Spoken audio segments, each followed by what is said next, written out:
बेकार की बकबक में थोड़ा सा बकियाते हैं। आइए आप लोग भी तो थोड़ा सा पार्टिसिपेट करिए।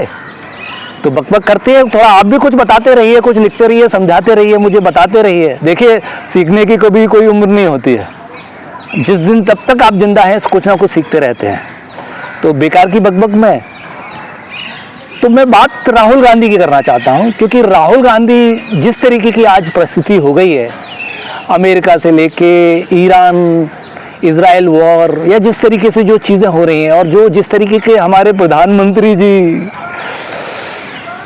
बिहेव कर रहे हैं, और एक तरीके से हमें प्रधानमंत्री जी ने जिस तरीके से अपने देश को इजराइल का या अमेरिका का पिछलग्गू बना दिया है, वो ऐसा देश हमारा भारत कभी था नहीं।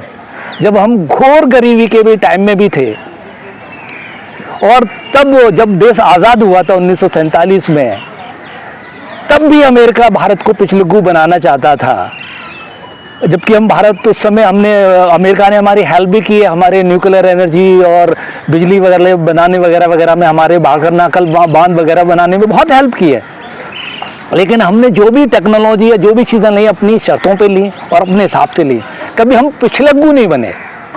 लेकिन आज देखिए, जो बोलते थे 56 इंच का सीना और घर में घुस के मारते हैं और ये करते हैं वो करते हैं, आज किस तरीके से, मतलब पिछलग्गू भी एक छोटा सा वर्ड हो जाएगा। मतलब पिछलग्गू से भी बड़ा अगर कुछ वर्ड या कुछ हो कि सरेंडर किस तरीके से करते हैं, तो मुझे दुख होता है कि एक यही वो भारत है जब 1947 में आज़ाद हुआ था और हमारे पास कुछ नहीं था, और नेहरू ने जिस तरीके से देश को आगे ले गए, और आज एक मोदी है, और किस तरीके से अमेरिका के सामने, अरे एक देश, अब अमेरिका हमें बताएगा कि आप 1 महीने के लिए रशिया से तेल खरीद सकते हैं। अब अमेरिका हमें ये बताएगा कि हमें क्या करना है, हमारी ऑपरेशन सिंदूर होगा तो बंद वो करवाएगा, वो हमें बताएगा कि ऑपरेशन सिंदूर आपको चालू रखना है या बंद करना है।